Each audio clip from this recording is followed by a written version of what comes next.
If you were to look at Britain on a map today, you'd be forgiven for thinking that its borders only encompass those of the British Isles. But if you look at the world as a whole, you will find that there are actually 14 overseas territories where the British government still holds power.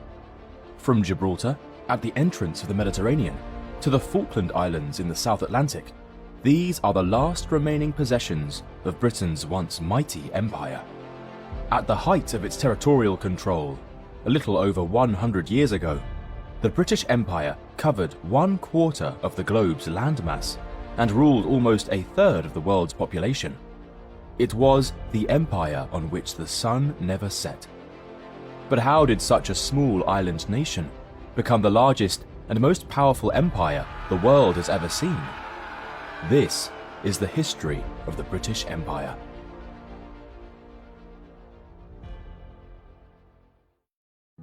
The foundations of the British Empire were laid long before the state of Britain even formally existed. The dominant power in the British Isles throughout much of its history has been the Kingdom of England. With a well-developed economy and military force to match, England, during the medieval and early modern periods, came to rule over the smaller, independent kingdoms in Wales and parts of Ireland. Although, to the north, the Kingdom of Scotland remained a fiercely proud and independent nation who had bitterly and successfully resisted frequent invasions from its powerful southern neighbour. By the early 17th century, Elizabeth I of England had issued several trading and exploration commissions to English adventurers, with the intention of exploring and colonising new territories yet to be claimed by other European powers. The likes of Sir Francis Drake and Sir Martin Frobisher claimed many lands in the name of England, but these were not followed up with settlements. The first English colony, established in North America at Roanoke Island in 1585, failed dramatically, with the colonists mysteriously disappearing, never to be seen or heard from again. Elizabeth also granted several royal charters to joint stock companies, who were established specifically for the purpose of developing overseas trade. Companies such as the Levant Company, founded in 1592, and the East India Company, founded in 1600, were granted monopolies on all English trade to and from these areas. When Elizabeth I died in 1603, the throne of England passed to James VI of Scotland. Upon his ascension to the throne, James became the king of both Scotland and England through the union of the crowns. However, the two kingdoms remained distinct and were ruled separately. As king, James looked to build further on the attempts of his predecessor to establish overseas colonies that were to be ruled and governed under one of the three types of colony structures. A crown colony was directly ruled by the monarch themselves, but would typically be administered by a royally appointed governor and supported by a local council. A charter colony was similar to a crown colony, but was ruled under a corporate charter rather than a governor. These charter colonies often granted colonists significantly more political liberty compared to other colonies. A proprietary colony was governed by an individual who was typically the head of a joint stock company. These colonies were distinct from crown colonies in that they were commercial enterprises with responsibilities to shareholders. Proprietary governors typically did not live in the colony, and so appointed local governors and councils to rule in their absence. Over time, however, these proprietary colonies became increasingly difficult to manage and transitioned to crown colonies instead. An important yet often overlooked development in England's overseas expansion is that of the plantation of Ulster, which saw Protestant settlers from Scotland and England transported to parts of the north of Ireland during the early years of King James's reign. This model of organised colonisation would form the blueprint for future English colonial expansion, with many of the leaders of the Ulster plantation later becoming involved in establishing other colonies in the New World. Throughout the 1600s, the Kingdom of England expanded its overseas colonies in North America and the Caribbean. Some were entirely new ventures, whereas others were annexed from rival foreign powers, like New York, which was seized from the Dutch in 1665. England also significantly developed its trading networks in Africa and the East Indies, with the building of factories and fortified trading posts. A critical component to this mercantile success was the creation of the Royal African Company in 1660, who, over the subsequent decades, would become the leading participant in the brutal yet highly lucrative transatlantic slave trade. During this period, Scotland also began to establish overseas colonies of its own, having looked on somewhat enviously at the successful endeavours of the English. Unfortunately, almost all these attempts ended in failure, with colonies in Nova Scotia, Cape Breton and Carolina barely lasting a few years. The most abject failure of Scotland's colonisation attempts, however, came in 1698, with the Darien Scheme. This aimed to establish a colony controlling the overland trade route of the Isthmus of Panama between the Atlantic and Pacific Oceans. To finance the expedition, an immense amount of capital was raised from the public, which accounted for almost a fifth of the wealth in Scotland at that time. When the ships arrived at the coast of Darien, they named the colony Caledonia and set about constructing a settlement called New Edinburgh. The attempts of the colonists, however, were to ultimately prove futile, as the settlement quickly succumbed to food shortages, tropical disease, and attacks from nearby Spanish forces. Despite a resupply in 1699, the settlement was abandoned, and the survivors, who totaled just a few hundred of the original 2,500, returned to Scotland in disgrace. Due to the total disaster of the Darien Scheme and the loss of public money that had been invested into it, Scotland was plunged into a financial crisis. Many then considered that their best and only chance of being part of a major power would be to share in the benefits of England's colonial enterprise. By the turn of the 18th century, England and Scotland remained independent kingdoms, although the Glorious Revolution of 1688 had dramatically shifted the political landscape within the British Isles. The Catholic James II was deposed and replaced with his Protestant daughter Mary and her Dutch husband William, who became King William III of England and Scotland.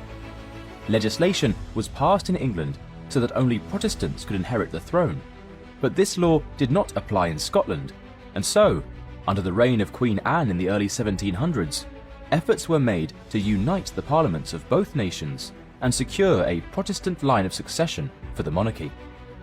When the Acts of Union were passed in 1707, England and Scotland were then united into one kingdom under the name of Great Britain. Over the following decades, Britain became involved in several wars with other European powers, which were fought not only on the continent, but also wherever their overseas colonial interests lay. After the War of the Spanish Succession concluded in 1714 with a victory for Britain and her allies, peace negotiations granted territorial concessions from the defeated French and Spanish, with Newfoundland and Acadia in North America passing into British control, as well as the strategic Mediterranean islands of Gibraltar and Minorca.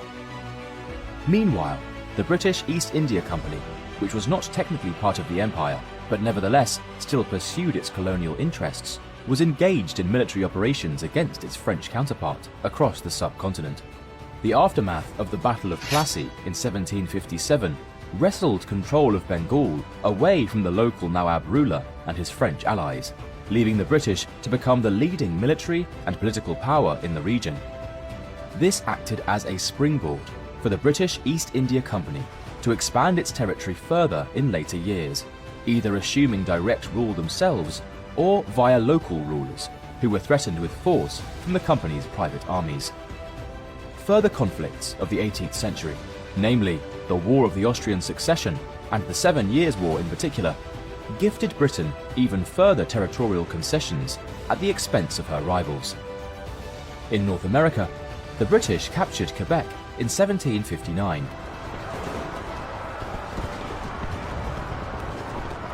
and effectively ended French colonial efforts on the continent with the annexation of New France by 1760. Florida passed into British control from Spain, leaving virtually the entire eastern seaboard of North America in British hands. The Treaty of Paris, which ended the 7 Years' War in 1763, also ceded the Caribbean islands of Dominica, Grenada, St. Vincent, and the Grenadines, as well as Tobago, to Britain. which was now the most dominant colonial and maritime power of the age. Throughout its history, the British Empire would be powered by two components that went hand in hand with one another. Firstly, mastery of the high seas through naval supremacy, and secondly, indomitable mercantile trade that was free from foreign aggression. This exponential increase in trade gained immense wealth for Britain through the taxation of goods that passed through its ports. However, the issue of taxation itself would soon lead to revolution and the first major colonial loss for the empire. Although Britain considered its colonies to be sovereign territory, it did not afford them the same rights and privileges which were enjoyed on the British mainland.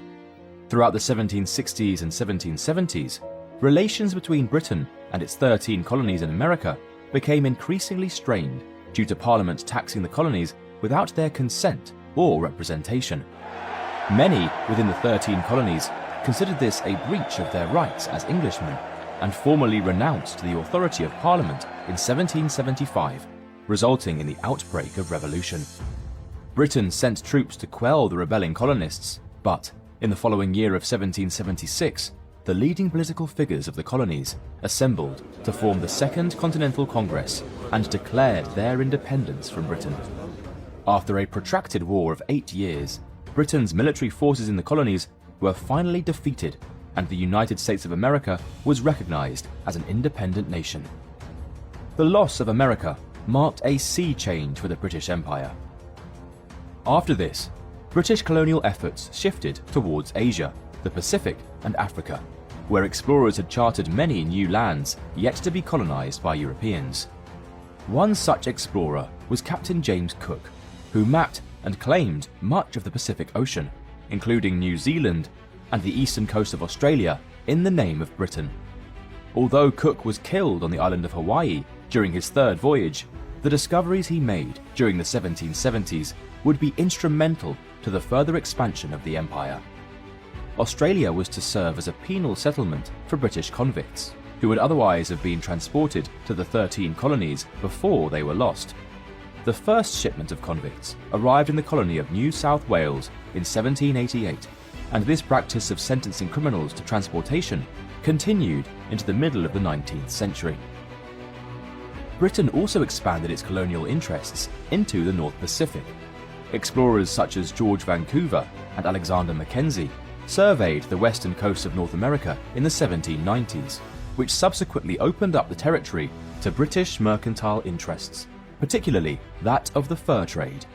Inroads were also made into the vast interior of the Rocky Mountains, which expanded British North America westwards. War with France in 1803 would once again challenge Britain's position as the dominant colonial power of the age, with the rise of Napoleon Bonaparte in the aftermath of the French Revolution. To protect itself and its colonies from invasion, Britain invested large sums of capital and resources into the war effort, with the Royal Navy blockading French ports and attacking French overseas possessions. A crucial victory was won at the Battle of Trafalgar in 1805 against the combined Franco-Spanish Navy, albeit at the loss of Britain's Admiral Lord Nelson, who was killed in action.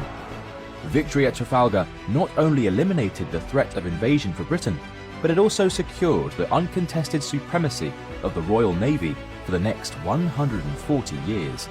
By the time the Napoleonic Wars had drawn to a close in 1815, the victorious Allied coalition, of which Britain was a part of, secured further territory from the defeated French, Spanish, and Dutch, who had been part of Napoleon's French Empire.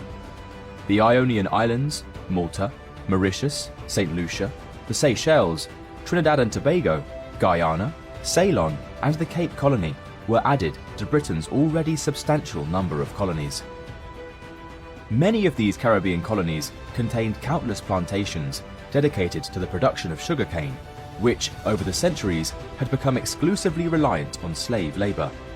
Although Britain had already profited tremendously from the transatlantic slave trade, the advent of the Industrial Revolution shifted the focus of merchants and capitalists to produce goods at home in Britain, rather than relying on slave-produced goods from the colonies. Additionally, growing political pressure from abolitionist groups, eventually forced the hand of the British government to abolish the slave trade within the empire in 1807. It would be another 27 years, however, before the institution of slavery itself would be formally abolished in 1834. The period from 1815 to 1914 has often been described as Britain's imperial century. After effectively seizing control over the Indian subcontinent, the British East India Company looked to expand its interests further across Asia. Singapore was founded as a trading post in 1819 and later incorporated as a colony in 1824. Whereas in China, the East India Company, alongside the British government, were able to seize control of Hong Kong and Shanghai in the aftermath of the First Opium War in 1842. The East India Company's control over India itself, however, was challenged in 1857, when local troops rebelled against their British commanders. In what became known as the Sepoy Rebellion, the East India Company fought against troops previously under its command and retook the territories that had been seized by the mutineers. After the hostilities ended the following year, the British government decided to dissolve the East India Company, believing that it could no longer rule and administer the country effectively. India was then brought under direct British rule in 1858 and became the most valuable possession within the empire, colloquially named as the jewel in the crown. An emerging threat to Britain's imperial ambitions during the 19th century came from the Russian Empire, which wished to expand its territorial possessions and sphere of influence into Central Asia and the Mediterranean, to fill the void of the collapsing Ottoman Empire. When Russia invaded the Ottoman-controlled Balkans in 1853, Britain, alongside France, entered the war in support of the Turks, fearing that Russia could threaten their colonial interests in the Mediterranean and the Middle East. The resulting Crimean War of 1854 to 1856 was a resounding defeat for Russia and a confidence boost for the British, who remained the dominant global imperial power. Although the situation between Britain and Russia in Central Asia remained uncertain, a partial settlement to the issue, known as the Great Game, was reached in 1878, which established respective spheres of influence. The British also gained control of Cyprus from the Ottomans that year, as a surety it would be used to defend against any further Russian expansion. The continent of Africa also witnessed a consolidation of British colonial power during the 19th century. British immigration to the recently acquired Cape Colony began to increase in the 1820s, which pushed out thousands of Dutch-descended settlers, known as Boers, into the northern hinterland. Resentful of British rule, they established their own independent republics, namely the Transvaal and Orange Free State, but these too eventually succumbed to British occupation with the conclusion of the Second Anglo-Boer War in 1902. Meanwhile, in North Africa, the opening of the Suez Canal in 1869, which linked the Mediterranean to the Indian Ocean, proved of vital strategic importance for British trade routes. Although Britain could not take direct control of the canal, it was able to militarily occupy Egypt in 1882, but did not consider it to be formally within the empire. Further territorial expansion, in what became known as the Scramble for Africa in the late 19th century, saw Britain gain control of much of the eastern and southern parts of the continent. Efforts were also made to build a continental railway from the Cape to Cairo, although this was never completed. As the 20th century dawned, Britain's position as the leader in world trade and adoption of the role of global policeman allowed it to also control the economies of nations who were not part of the British Empire, such as China, Argentina, and Siam. An electrical telegraph network, known as the All Red Line, was completed in 1902, which allowed Britain to communicate directly with all of its overseas colonies across the empire. As Britain's predominantly white colonies developed economically and socially, they sought to gain political independence from the mother country. Canada was formed into a confederation in 1867 and granted the right of full self-governance, with the exception to international relations. Australia and New Zealand followed similar paths in 1900, becoming newly created dominions of the empire. Ireland also hoped to gain some form of independence from Britain during this time. multiple Home Rule bills were put before the British Parliament, but these were all defeated on the grounds that partial Irish independence would pose a threat to the unity of the empire. The threat to the empire, however, would ultimately come from Germany and the outbreak of the First World War in 1914. During the conflict, Britain relied heavily on the empire for importing food, resources, and crucially, military support. Over 2.5 million men from Britain's dominions and colonies served in the First World War, with many from Canada, India, Australia, and New Zealand making the ultimate sacrifice for king and country. Britain was able to defeat Germany and its Ottoman allies in the war, and annexed much of their territory in the Middle East, Africa, and the Pacific. Victory, however, came at a heavy price for Britain, and signalled the beginning of the end for the empire. Although 1921 marked the peak of the British Empire's territorial possessions, Ireland was granted independence that same year, and soon other nations within the empire began to question when they may become independent also. The outbreak of the Second World War in 1939 put a temporary halt on this, as Britain once again turned to the empire for economic, material, and military support. Though ultimately victorious, Britain was bankrupted by the war and was no longer in a position to support its overstretched and questioning colonies. Gradually, throughout the 1940s, 50s, 60s, and 70s, the colonies and dominions of the empire were granted their independence from Britain. In what was recognized as the wind of change, almost 400 years of British colonial history came to an end. Although almost all these newly independent nations did not sever ties with Britain completely, and agreed to join the political association named the Commonwealth, with 14 of these nations also retaining the British monarch as their respective head of state. Perhaps what many see as the final and most symbolic representation of the end of the British Empire came in 1997, when Britain formally handed over Hong Kong to China. The legacy of the empire, however, remains with us to this day, as the English language is the most widely spoken on Earth, and British culture, practices, and customs remain universally popular. Modern Britain itself can even be seen as a microcosm of the empire, with people of almost every race, nationality, religion, and culture that were once under British rule, now living on the very island that began the journey of empire all those years ago.